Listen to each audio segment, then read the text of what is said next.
Good afternoon and happy Friday. We are live from the Nasdaq market site in Times Square as a part of our ongoing series, Nasdaq Reads, featuring books and written works that exhibit innovation, entrepreneurship, and startup themes that any business can leverage.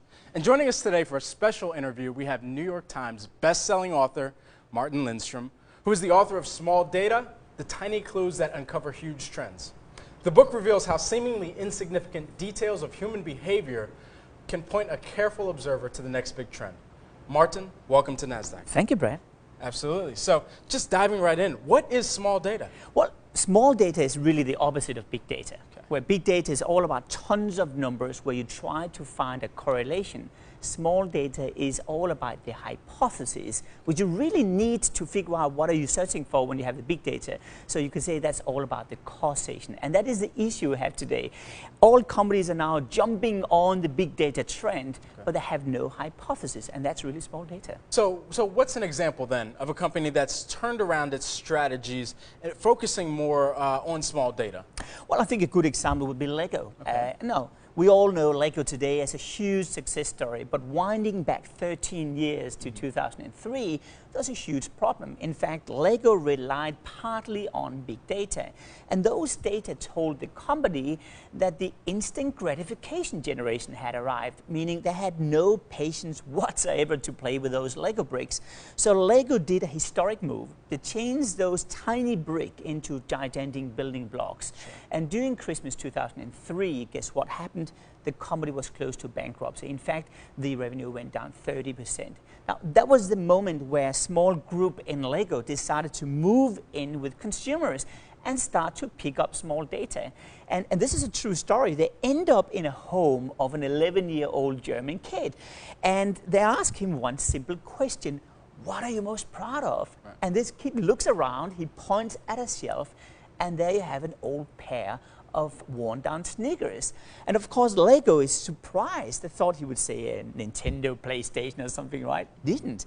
So they ask him why, and he says, well, because when you are skateboarding, you are sliding down this skateboard at a certain angle, and it creates an exact wear and tear on my sports shoes. Yeah.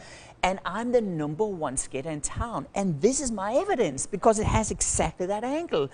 And really, that was his trophy, and that was the moment where Lego realized that time is not in essence with kids if they are put in the driver's seat, because suddenly they want to fine-tune things to the extreme. Yes. So Lego went back to the drawing board, they changed the size of the Lego bricks back to the tiny ones, added even more, and later on the process of the Lego movie and a lot of other stuff happened, and today they're #1.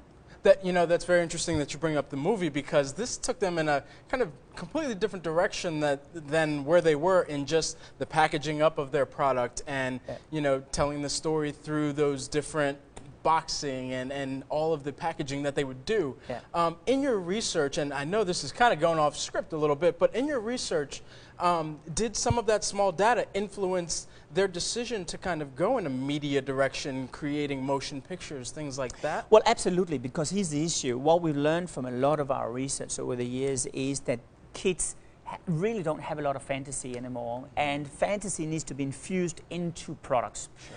That means when you get a box of Legos, you want to be kicked into a right direction so you can sort of get that storyline going. Right. And certainly what small data have pointed out throughout the entire last 15 years is that if you can infuse stories into things, then suddenly there's a different, well, guess what? The Lego movie and a lot of the other activities Lego have done is all about infusing stories into it. So yes, absolutely, this is a good indication. And guess what? I have to say it. Big data was never able to pick this thing up. And that is the problem I think companies have today. They rely too much on the big data and completely forget about the counterbalance. So what then has big data done to the boardrooms? Like, can you give an example of a company that may be relying too much on big data, perhaps? Well, let me give you 2 examples. I mean, one example is a major bank here in the US, which just recently realized through big data they were losing a lot of clients. And they could see that there was a lot of churn. People are moving around with their bank accounts. They didn't know why.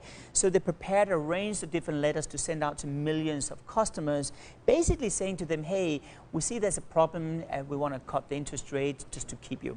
Now, guess what? A couple of days before they're shipping out these letters, one guy say, hey, should we ask those customers? Yeah. So they go out, they ask them, they start to pick up those small data, and they realize the reason why people are in this flux is because most of them are going through a divorce. Wow. And really, what they're doing is to separate accounts. They're not leaving, but they're leaving because there's no product to handle this. Right. So really, they completely oversee things.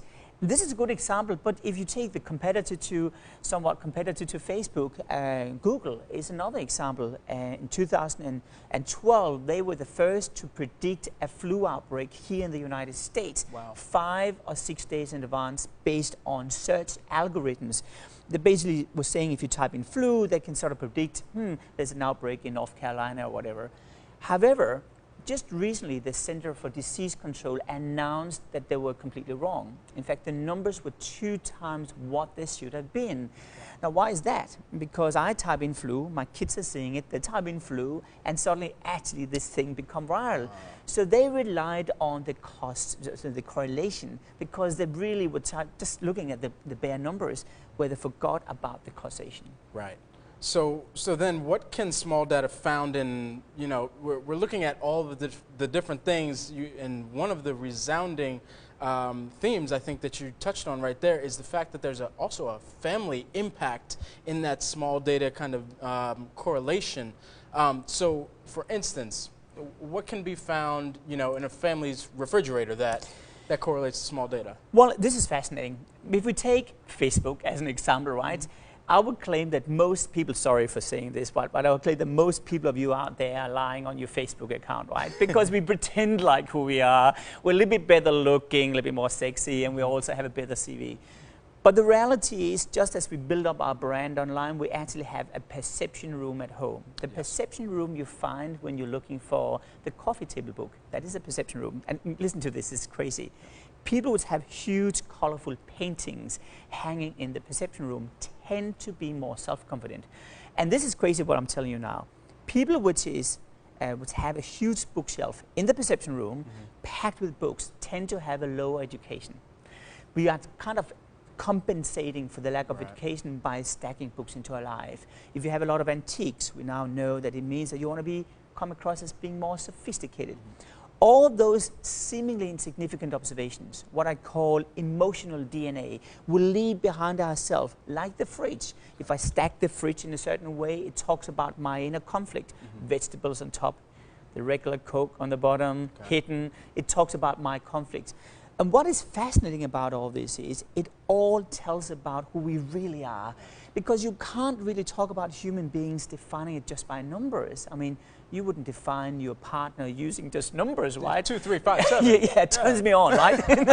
You really want to go the opposite way and say, well, no, this person is like this and that. And that is the issue where I think we are forgetting now. If we really want to connect with consumers, we need the true small data to define it. And a good example is Walmart. Yeah. I mean, Walmart has, listen to this, it's crazy. They have the biggest data warehouse in the world, supposedly double the size of FBI's database. Wow. Now, they know a lot about customers, yet the #1 complaint they're receiving is that they don't understand customers because they don't understand the emotional side. They don't understand the small data. Right.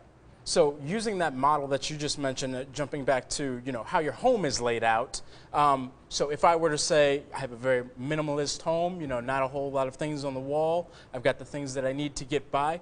Would you then flip that and say, okay, this is somebody who's overcompensating because they lead a very perhaps exhausting life and they're looking for something to simplify their emotions when they get home? Is that accurate using that model? Well, depending on the context, but yes. What's accurate is that what is missing is telling just as much about the person as what you see. Okay. And it's important to understand that we all leave these seemingly insignificant observations or clues behind ourselves, and it is really an extension of our personality. So for example, if you have a huge bunch of keys hanging from your pants, well, actually, we know today it tells about you trying to sort of come across as being a little bit more important. I'll tell you a funny story. I was staying at a fancy hotel in Switzerland the other day, and this guy, he owns this $500 million property, and they all have automatic doors and all this stuff. yet the owner has this huge bunch of keys he's running around with. Right. And when I asked later on the staff, how confident is this guy? They said he's not very confident, and you saw that in the keys. So I think it's important to understand everything tells a story, and what companies are missing is they think they can run the consumer on a remote control. Yeah. You can't. You have to get into the reality, pick up those small data, get your hands dirty, and start a movement where you get closer to the consumer, because right now we have a big distance, and probably it's too big. Okay, so thinking about that and the small pieces of data, it doesn't get much smaller than an emoticon. So bringing it back to kind of the digital realm, I mean, what would people's emoticons, the ones that they use? This is crazy. I'm so glad you're bringing this up, because you can actually encapsulate the entire nation based on a piece of small data. If you take Russia, I mean, they're not well known for smiling too much, right? The #1 emojicon used by most Russians is the heart. Wow. The #1 emoji in Saudi Arabia, where there's not a lot of greenery, is a plant. The #1 in UK, where they have this quirky, funny, strange, I don't understand it, humor, right, is the wink. Wow. The #1 emojicon in Australia is, and I know the Australian people will hate me for this one here, is because they take a lot of drugs. It is actually the pill. Wow. The #1 emoji, I was just in Korea last week at the annual business forum for all the Asian leaders. And we did research into emojis in Korea. Now they work day and night. It's probably the hardest working population in the world. Guess what? It's a sad crying face. So you can actually squeeze an entire population into one symbol, but of course you also need to understand the meaning behind it.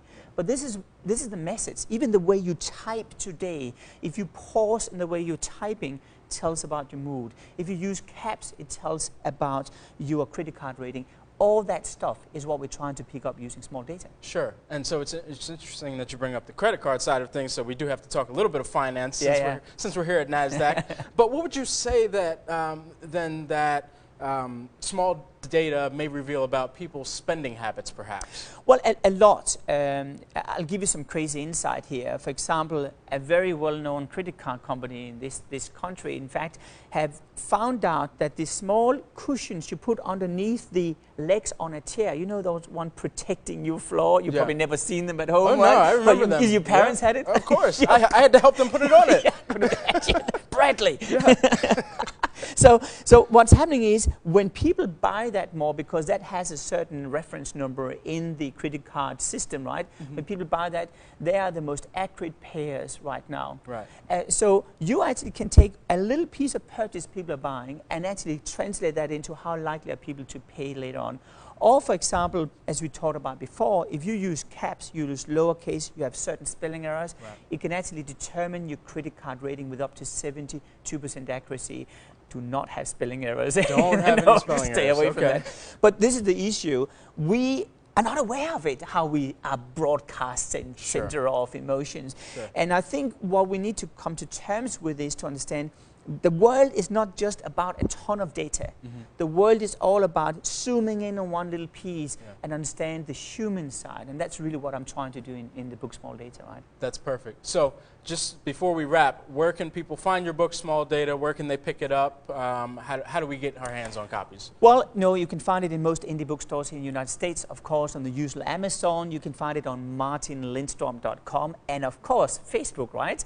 You can find me on facebook.com/martinlindstrom, or on Twitter, if I may say that one as well. So, we'll let it slide. Yeah, sorry about that. So you can basically find me everywhere. Small data, tiny clues that reveal huge trends. Awesome. Now, we have a copy actually that's here. Can I get you to sign one? Yeah, of course you can. For a friend of mine, maybe? Of course you can. Her name is Adina. Adina. Yeah.